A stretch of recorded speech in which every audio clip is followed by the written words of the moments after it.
Hi guys, so in this video I am going to talk about my Amazon India SDE-II interview experience. So I had interviewed for Amazon India last year for the role of SDE-II, and in this video I am going to walk you through the entire process, like how I applied for it, how many rounds of interview I had, and what did each interview look like. So let's jump into it. So last year actually a recruiter had reached out to me on LinkedIn, and like that is one thing that you should always keep your LinkedIn updated because most of the recruiters reached out there only, and they told me that they are hiring for SD2 role and the job location is Bangalore.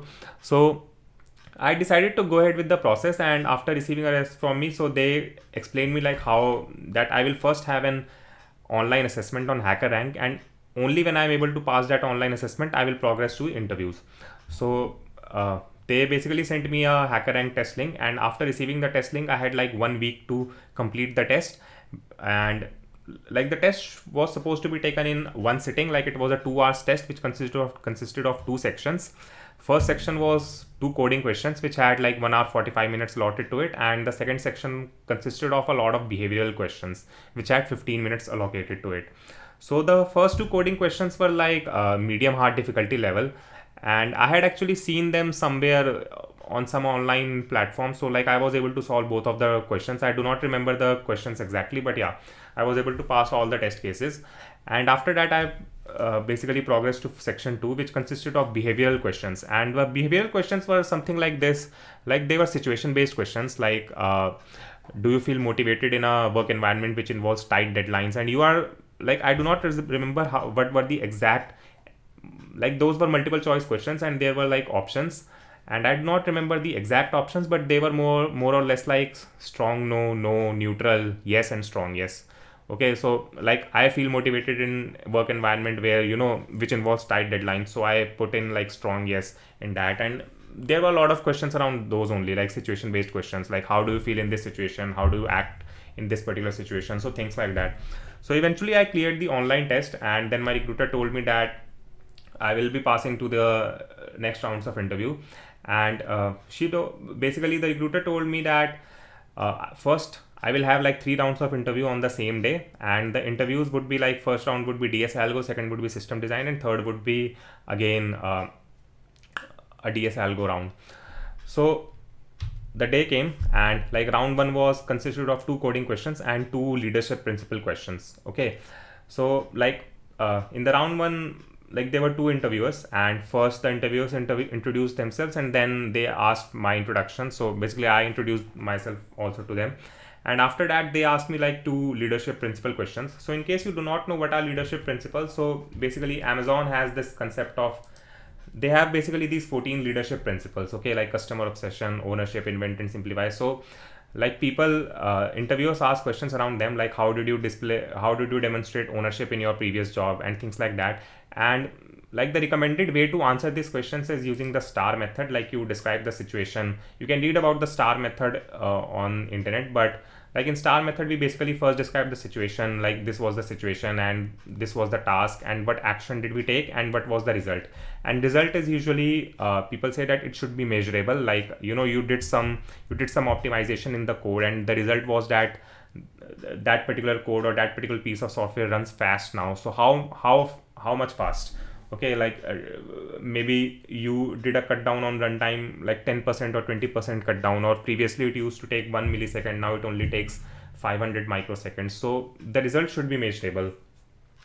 And the leadership principle questions might also involve like some follow-up questions, like let's say you describe the situation where in your on call some particular piece of code ended up breaking, and you eventually fixed it.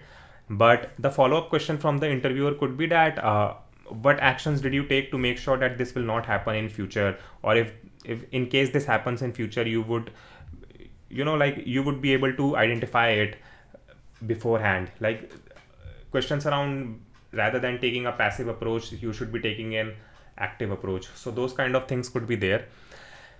So yeah, apart from that, the two coding questions were simple questions which were taken straight from lead code. Like I have seen both of them on lead code. So one of them was this one, the maximal square, question number 221.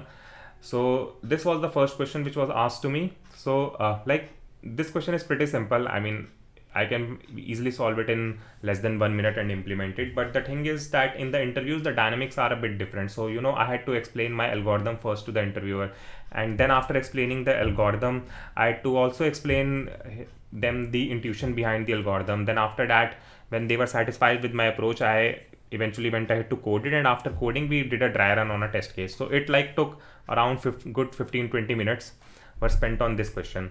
After that, the second question was around longest increasing subsequence. Like, I do not remember the exact question, but I have seen that question on lead code as well. And regarding the longest increasing subsequence, like, it can be solved using dynamic programming also, like which yields a O(n) squared solution, where n is the length of the array.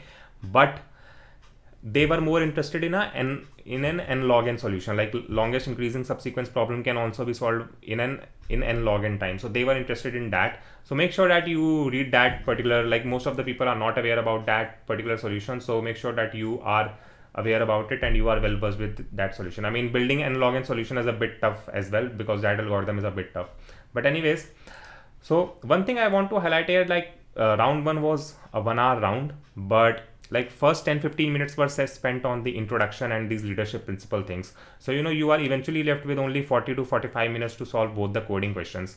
So just make sure that, like, most people are under the impression that they will have 1 hour and they will be able to solve it, and they might be going a bit slow. But usually in interviews, like, we have only 40 to 45 minutes to spend on the technical part. Like, rest 10-15 minutes go on these things only, these leadership principle things, or introduction and all that. But anyways, then came the round two. So round two was a system design round. So like, again, it started with two leadership principle questions, and after, like, I answered both of them. And after these leadership principle questions, like, the interviewer also had some follow-up questions on those particular situations and on my answers as well, like what approach you would be taking in future and those kind of things he was asking. But anyways, the system design question was that I was supposed to design Alexa. And usually, like, in system design questions, you would get a very vague question, like design Alexa, design Uber, design Twitter, things like that. And like, these are like very big systems. So the recommended approach is that you discuss with the interviewer what are the functional and non-functional requirements. You narrow down the functional requirements, you narrow down the non-functional requirements. Like, in my case, I was supposed to support only two functional requirements, which were, first was that if someone asks for the news today, then Alexa should be able to tell the news, and if someone asks Alexa to play a song, then it should be able to play the song. And the non-functional requirements were that I was supposed to build a highly available and highly scalable system. Okay. And in non-functional requirements, you should, like, also take care of whether you are going to build a highly available or highly consistent system. Like, there is the concept of CAP theorem, where you have to do a trade-off between consistency and availability. So in my case, I was supposed to build a highly available and scalable system, a system which could handle like 10 to 50,000 users concurrently. So that kind of system. So yeah, again, in this round also, like, first 15 minutes were spent on introduction and leadership things, and I had like only 45 minutes to solve the system design question. Okay, then we went ahead to round three. So round three again started with two leadership principle questions and introductions as well, which like ate up first 15 minutes of my interview. Then I was left with 45 minutes, and in 45 minutes there were two coding questions. So one of them was, both of them, okay, one of them was from lead code, like it was this find median from data stream, question number 295 on lead code. Like, this is a pretty standard question. Again, I can easily solve it in less than 1 minute, but in interview I have to like explain my approach. Then when the interviewer was satisfied with my approach, we discussed the time and space complexity, I coded it, and then we did a dry run on a test case. So it again ended up eating 20-25 minutes. And after that, there was another question on binary tree. I do not remember the exact question, and I'm also not sure whether that question is present on lead code or not, but that was also a simple question. I was easily able to solve it. So on May 27, 2021, like, I had all these three rounds. So after these three rounds were concluded, after one day I got the call that I will be having another round. So that round would be around low level design. So round 4 came. So it again started with leadership principle questions and introduction, which ended up eating first 15 minutes. And then there was a low level design question. So low level design question which was there was basically to design crick buzz. Like, in case you're not aware about crick buzz, so that basically displays statistics and data about the cricket matches. So like, ClickBuzz design, low-level design is also given on this particular course, Grokking the Object-Oriented Design Interview course, which is present on Educative.io. Like the question is here, design crick info. So I had basically read this particular design previously only, so I was able to implement the LLD for it. So yeah, again, I had also practiced low-level design questions from this particular website only, Educative.io. So I mean, this is a good website. The only thing is that it is a paid course. So I mean, if you want to practice it, you can basically buy this course and practice this question. It has a lot of questions.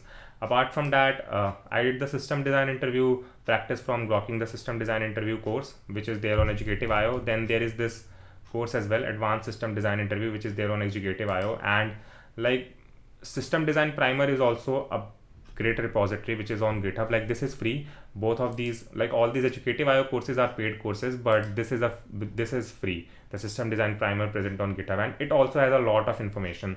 So these were the major resources which I used for preparing for system design and low-level design interviews. Apart from that, for system design interviews, like I also read a lot of tech blogs by companies like Netflix tech blog, Uber tech blog, Facebook tech blog, Instagram tech blog. So that are also a very great resource for preparations. And apart from that, like I also watched some of the videos of Gaurav Sen on YouTube, and there were few other resources which I used for practice. I do not remember them. And for coding, mostly it was read code only. And for coding, actually, I also have a lot of background previously in this. Like I used to do a lot of competitive coding in the college. So yeah, that was mostly it, how my Amazon interview looked like. So thank you guys for watching. Please do not forget to like, subscribe and comment, and I'll see you all next time.